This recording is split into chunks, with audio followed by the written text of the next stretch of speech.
है बच्चों। मैं मनीष कुमार गुप्ता। आज हम पुरस्कार और दंड के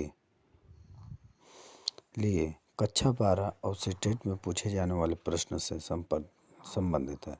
पुरस्कार देते समय हम लोगों को ध्यान देना चाहिए कि अच्छे कार्य के लिए ही पुरस्कार देना चाहिए।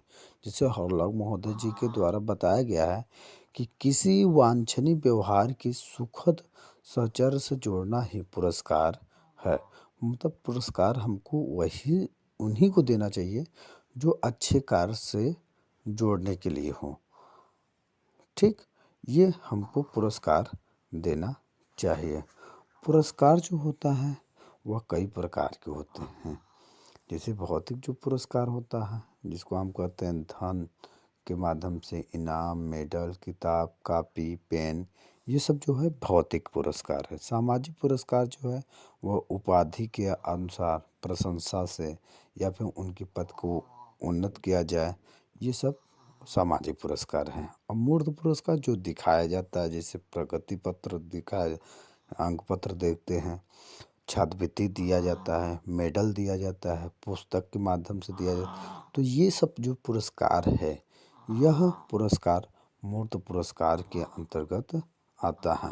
ये जो है वह हम लोगों को सामने से प्रकट किया गया। अंक पत्र हम परीक्षा देते हैं, परीक्षा के बाद हमको मिलता है। अमूर्त पुरस्कार यही है, प्रशंसा करना, कृपया करना, मतलब जो नहीं दिखाई देता, सिर्फ हम लोगों को ध्यान में होता है।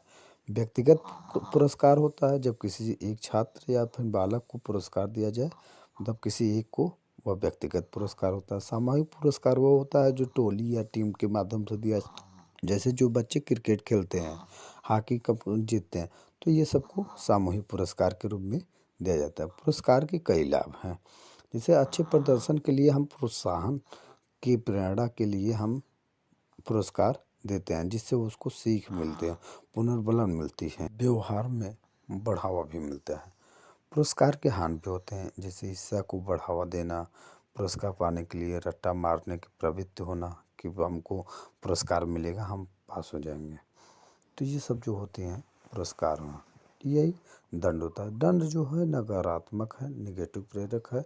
जो दंड से बालक को भय, घृणा ये भी उत्पन्न होता है। दंड को भी कई भागों में बांटा गया है। जैसे शारीरिक जो दंड है, जैसे कान खींचना, मुर्गा बनाना, डंडे से मारना, ये सब जो है शारीरिक दंड। आर्थिक दंड है, अवांछनीय कार्य के लिए धनराशि देना पड़ता है, जैसे विलम्ब शुल्क देना होता है। कोई गलती कर लेता है तो कहते हैं ना शुल्क देना पड़ेगा, वह चीज़ें हैं। मानसिक दंड होता है, अधिक गृह कार्य देना, एक पाठ को कई बार दोहराने के लिए बोलना, मतलब एक तरह से मस्तिष्क पर जोर देना। ठीक। मनोवैज्ञानिक दंड जो होता है, बच्चों की भावनाओं को आघात पहुंचाना, जैसे अंक काट लेना कि बच्चा बहुत बढ़िया कर रहा है, बच्चा बोल रहा है तो तुरंत अंक काट दिया जाता है। ठीक। अगला है सामाजिक दंड। सामाजिक जो दृष्टि से कष्ट दिया जाता है बालक को, जैसे कक्षा से बाहर निकाल देना, खेल से बाहर निकाल देना, भाग नहीं लेने देना, ये सब जो होता है सामाजिक दंड। दंड देते समय यह ध्यान देना चाहिए बालक में और शिक्षक में कि दोनों में ये पक्षपात नहीं होना चाहिए कि हमको बदला लेना है।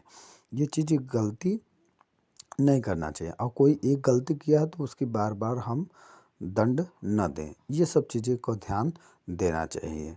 बच्चे जो होते हैं अनुशासनहीनता को रोकने के लिए हम दंड देते हैं। बालक को इसी प्रकार से दंड दिया जाता है। बालक जब भी दंड दिया जाए तो वह अपराध को कम करने के लिए, बदले की भावनाओं को न हो इसलिए, और दुश्मनी न, ये नहीं है कि दुश्मनी निकाला जाए इसलिए दंड दिया जाए, ऐसा नहीं होना चाहिए। थैंक यू बच्चों।